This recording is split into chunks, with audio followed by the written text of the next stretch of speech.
What's up, guys? Jordan McAbee here, fantasyracingonline.com, and today we're going to do a little recap of Homestead. So, top lineup for in DraftKings that took down the 100 grand or took home the 100 grand ended up being Truex, who's only at 9.2% owned. Byron Reddick, of course, first and second there. Kurt Busch, Ryan Newman, Chris Buescher. Very surprising performance out of Chris Buescher there to start the race. I don't think, unless you're a huge Chris Buescher fan, I don't think anybody predicted that. And that won the big GPP in DraftKings by a solid over 17 points. And there's a big train here on second, going with Truex, Byron Reddick, Chastain, Briscoe, Newman. Pretty chalky lineup, with the exception of Truex. Just hitting all the guys starting back, and they all move forward there by the end. Now, before we get into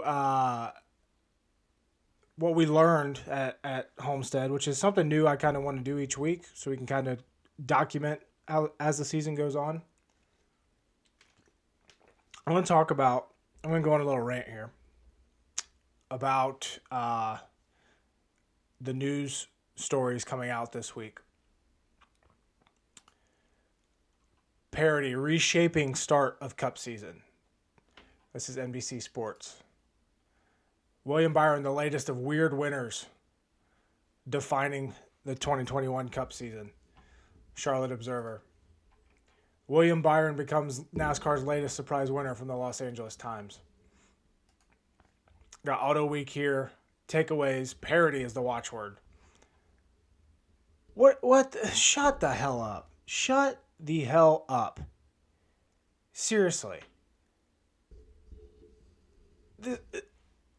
We can start saying that, the competition's so close together now. No. What's happening is, through the last 3 or 4 years, we've had a huge influx of young talent, and guess what? They're showing their strengths, and they're racing. We're not seeing freaking BJ McLeod winning races. We have a Gibbs car winning the race at Daytona Road Course, and then a Hendrick car winning at Homestead. Like, what the hell? Why is everyone getting up in arms about this? And not to mention, Michael Mcdowell won the Daytona 500. Anybody in the field could have won that race. And you know who was leading, coming to the checkered flag? The teams that we expected to. Penske. The best team. Like, I don't get this. I don't get this at all. It doesn't make sense to me. Not to mention, two things. One, the start of the season is always weird. If you go back and look at earlier, like, I forget how many years it's been. It's been when Red Bull Racing was in. But Scott Speed started off the year with like 3 straight top 15s. And everyone's like, this is Scott Speed's year. He might win a race. Like, no, it's the beginning of the season. This is what happens. It happens every year. Just because long shots, according to Vegas odds, are winning doesn't mean that, like, there's a huge, like, the entire season is going to be crazy. Like, what are you, This drives me nuts. Not to mention, let's take a look at average running position to start the year. Kevin Harvick, Denny Hamlin, Kyle Larson, 1, 2, 3. Joey Logano, Chase Elliott, top 5. Like, the guys are running up front that we expected to. Go back to the Daytona Road Course. Chase Elliott dominated that race until he had a bad pit stop. Nothing changed. What got crazy is the wrecks after the caution, and then it was a typical road course race. Homestead, Tyler Reddick finished second, Truex third, Larson fourth. That's normal. That is completely normal for Homestead. Byron was a little bit of a surprise, but at the same time, Hendrick was really good on high-wear tracks last year, and Byron this is his, fourth year in the Cup Series? He's reaching his potential.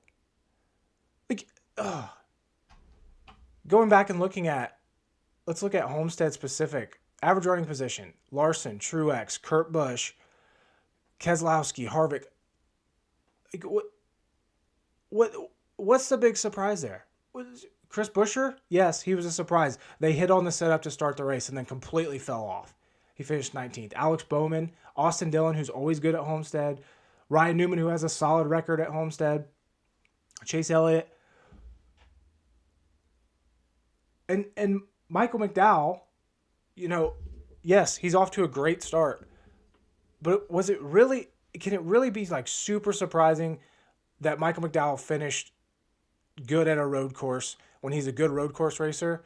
And those tracks are a very good equalizer. Not as much as Daytona, like the oval, but road courses overall are an equalizer, and he's a really good road course racer. He finished top 10 at the Daytona road course last year, so he was in good position to win at the end of this race this year. But yes, McDowell finished 6th at Homestead. A little bit better than average, but you know what? Let's go back and look at last year. Michael McDowell's best finishes last year. Indy, Pocono, both big engine tracks. Look at this. Homestead, he finished 15th. And guess what? He didn't start top 5 like he did this week. So maybe a little bit of better track position plus a good race car driver on a track where the talent of the driver comes into play made a difference. And he finished top 10. But he was a solid top 15 car on intermediates last year. Look at this. Homestead, Texas, Kansas, Darlington, Charlotte. Always top 20 in the teens. It's not that wild to think that he could finish top 10 at Homestead. Yeah, it's not totally expected. You're not going to project that. But it's not BJ McLeod finishing 10th. Like, ugh. Glasses are coming off. Anyway, let's get to Homestead. Let's talk specifically about Homestead here. A few takeaways I had, and I tweeted this after the race, my first one. I think Kyle Larson and Tyler Reddick were way too conservative early, and that's why one of them didn't win the race, specifically Tyler Reddick. Both of those guys weren't off to the best starts, and Tyler Reddick especially, and I think they got too conservative, didn't want to, blow another race finish, and that's why, Reddick didn't get there till the end, and then he said he screwed up the last restart, and that's why he didn't win, but he easily could have won that race. That's takeaway number 1. Takeaway number 2, I'm a little concerned about Penske.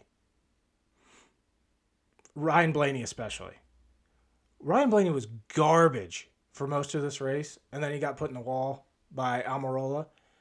But even though he was, they were improving on the car, I think he was right up around 12th when he wrecked. They were garbage for most of that race, surprisingly garbage. They were garbage at the road course. He wrecked early at Daytona. I'm a little concerned about that, not to mention Logano, what happened to him? Finished 25th. And then Keselowski, of course, he led 47 laps, as you can see here. He was solid for most of the race, and then, again, Penske just fading. DiBenedetto, another awful finish. That's like another Penske car. So that's something to keep an eye on heading into Las Vegas next week. Is Penske and whether they can continue to run well, because they always run well at Vegas. So if they don't run well this week, we know something's up for sure. Takeaway number 3. I know I was concerned that Harvick was garbage at the beginning of Homestead. They set that car up for the night, just like the rest of Stewart-Haas. That's not something to be crazy concerned about. Speaking of Stewart-Haas, though, Cole Custer, let's keep an eye on him for Vegas. He could very well end up being one of my tournament plays for DraftKings, tournament picks. He was running top 5 there in the closing laps, and blew a tire, got a flat tire, ended up finishing 23rd. He was having another good race, though. And I don't know the full stats, and this website isn't loading. But Custer, like over the last 6 races or so, maybe even more, like going back to last year, he's running better than expected, and nobody's really talking about it. So definitely keep an eye on him for this upcoming week at Vegas. Last takeaway has to do with Joe Gibbs Racing. Which one? Denny Hamlin. Did I call that or did I call that? In my DraftKings video last week, I said Denny Hamlin is who Denny Hamlin is, or something of that nature. We know who this guy is. So they fail inspection to start the race. Through the first run, Hamlin saying he doesn't have any power. Of course, making excuses because he's not running well.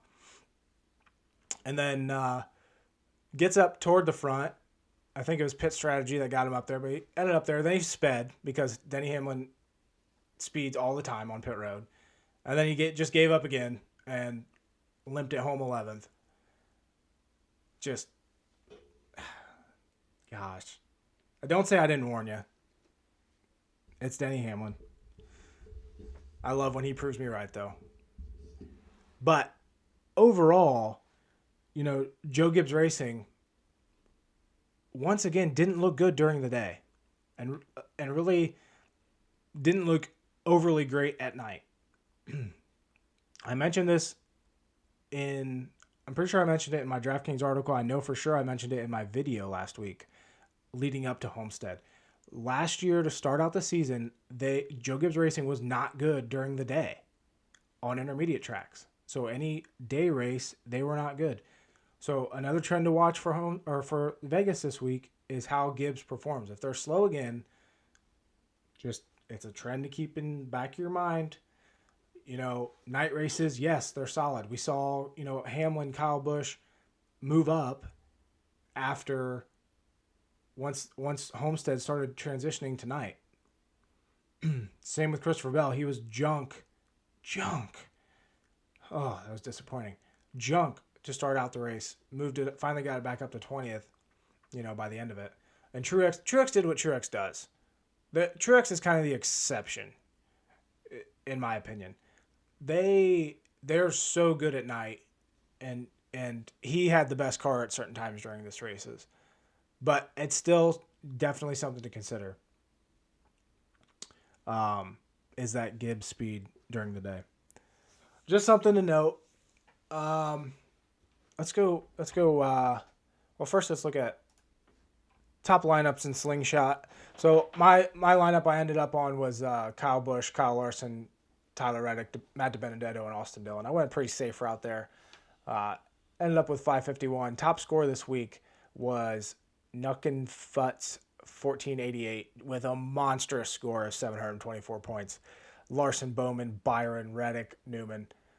Solid lineup there. And then four teams here had Larson, Bowman, Byron, Reddick, and Chastain. Just huge scores this week. You're going to get that when we have so much place differential, but still awesome lineups by these guys or girls. Let's talk a little bit about DraftKings construction here, though. So I got absolutely wrecked in DraftKings. I tweeted out a screenshot. I thank you, Alex Bowman, for allowing me to continue to pay rent by hanging on for a top 10 there, because that was my main bet of the weekend. But lineup construction ended up,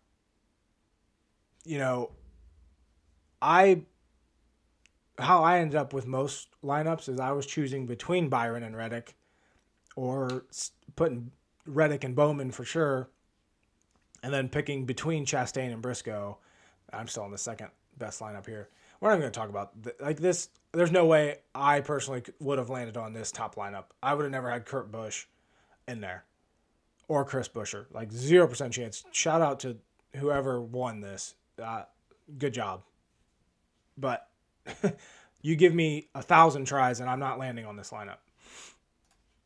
So how I ended up building my lineups was targeting dominators and trying to get 2 or 3 on there. So my main dominators were in my head ended up being on a lot of Larson, a lot of Blaney, and a lot of Harvick hitting in that range. And then I could fit, Reddick. I fit Reddick and Bowman into a ton of lineups together. Reddick and I had a lot of Almirola, more than I expected. But really a lot of Bowman, a lot of Austin Dillon. And then one of either, I usually didn't pair together Chase Briscoe and Chastain. I'd pick one or the other, and then ended up on, like Alfredo or Suarez, or I did end up having some Newman, which I think I completely overlooked in the video, but I did end up on Newman after doing some more research after that. But really, it makes complete sense of how people could have landed on this lineup, this second best lineup here for Homestead. Truex, great history there. I am still surprised he was under 10% owned. Of course, Byron, you got place differential. Reddick, we know how he goes here. Chastain and Briscoe, the two, main guys for place differential down there. Just finishing, 17th and 18th gets them in this lineup. And then, of course, Newman. So, good job. Congratulations to everybody that had great lineups, won some money this week. We're on to Vegas next, which another 1.5 miles, but it's a low wear track. So track position in the final restart is going to be key, but we'll go over that later this week with my next videos. But yeah, have a good week. Stop overreacting to early season results, especially when without a couple cautions here and there, the same guys would have won that we would have expected. So, see you guys. That's all I got.